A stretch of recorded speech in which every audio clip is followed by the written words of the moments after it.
Hey everybody, welcome back. It's Andy Polk with FDRA doing another Kicks Over Coffee. We are trying to talk to thought leaders, service providers, solution providers during this coronavirus crisis that we're all facing. I've got Ryan with me, who's an executive with Billerudkorsnas. If I said that right, did I nail it? You did great. There we go. 4 stars. So as most folks know, the company is a leader in packaging for our industry. Ryan attends many of our events, so you've probably seen him around. But we wanted to have him come on right now and give a quick update on the packaging side of the industry. Right now, Ryan, is a strange time because we saw a huge shutdown in China on production, and then all of a sudden now it's almost ramped back up to full production, and now we see a drop in demand in the U.S. side. What are you guys seeing in terms of production issues in China, and then demand, and what you're hearing from brands right now in terms of packaging? It's really chaotic right now. So as you said, we had a complete shutdown of paper mills in January, February. That lasted a few weeks, and that's not only just making paper, that's domestic paper collection. Those are the tissue paper manufacturers. Basically, anyone that wasn't a virgin fiber producer was stuck. So not only was when they got back up to production, there was a material shortage, there was also a labor shortage because half the labor was still stuck at home. So for the virgin fiber producers, they had stock, but now they have a growing surplus of stock and nowhere to ship it to, because now the disruption is in the closure of the U.S. and all of our U.S. and Europe, right? So as we're seeing all of the factories we work with at an 80 to 100% capacity level right now, full production, but now you're producing with nowhere to go, and there's uncertainty. So the big unknown is, how long are we shut down for? How long are we going to be closing our businesses? When you have leaders like Nike and H&M closing their stores worldwide, well, for how long, right? So how do you forecast for that? And so what we're seeing is a reduction or a cancellation or of orders, and that's just creating a huge mess right now.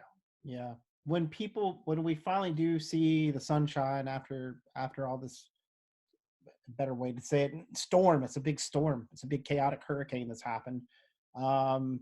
When we do start to see the sunshine again and people start to place orders again or resume normal importing, what impact is this going to have on prices? I mean, the concern always is when you have such disruptions up or down or whatever it is, how are you guys advising your brand partners on costing and forecasting for costs?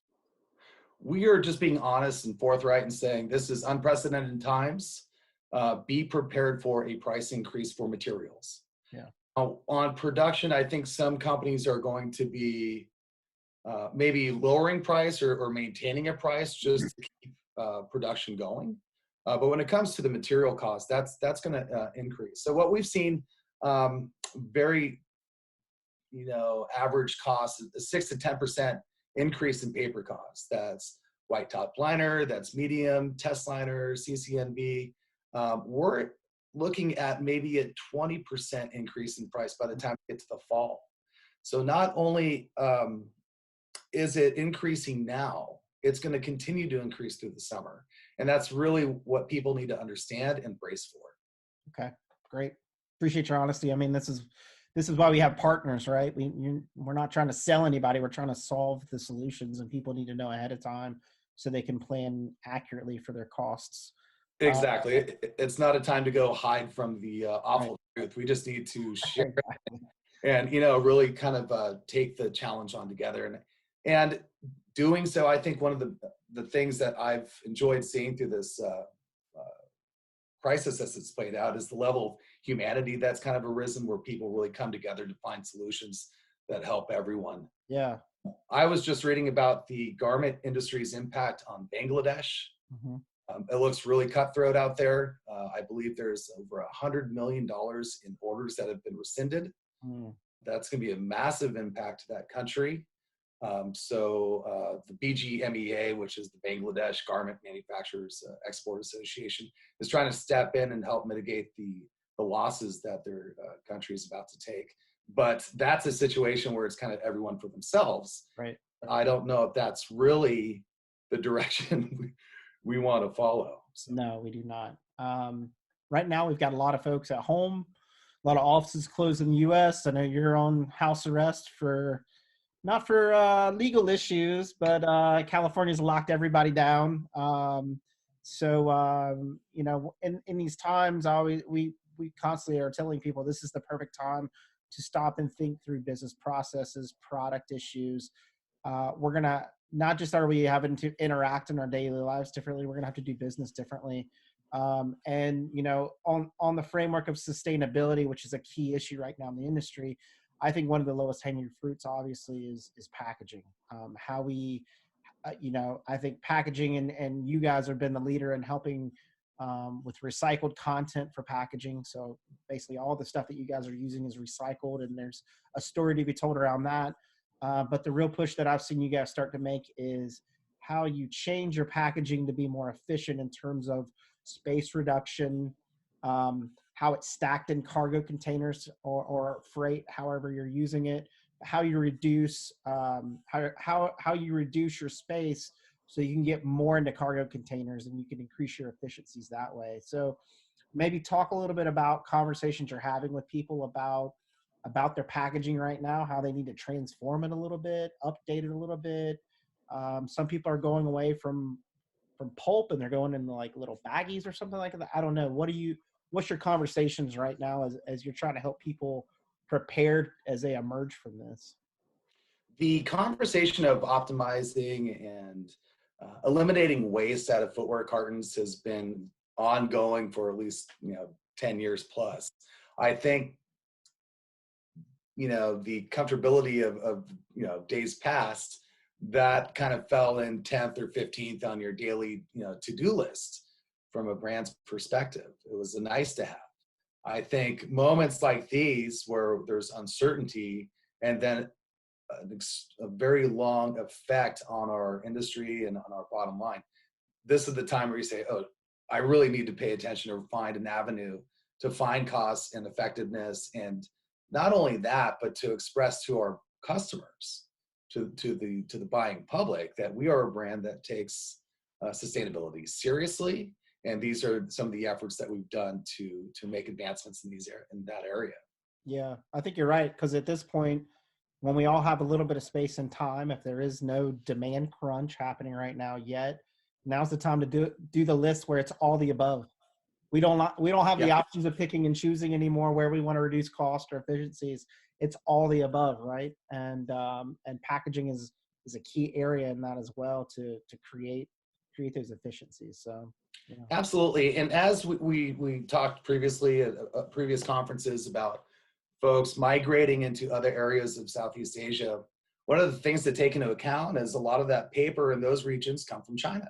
Hmm. So right now, China is really the focal point of the paper pricing impact. But over the course of the next weeks and months, it's going to trickle through and spread out through the rest of Southeast Asia, right? It's going to go to Cambodia and Vietnam and into Thailand. So it's just best to be aware of that and to plan accordingly. So if you think, oh, well, I'm producing cartons in Indo, I'm safe. Well, not necessarily true. So this impact, it's going to be a wave that washes all across Asia. Yeah. So Yeah. So, folks, that's good advice from Ryan. He's an executive at Billerudkorsnas. I got it right. You can Google Billerudkorsnas.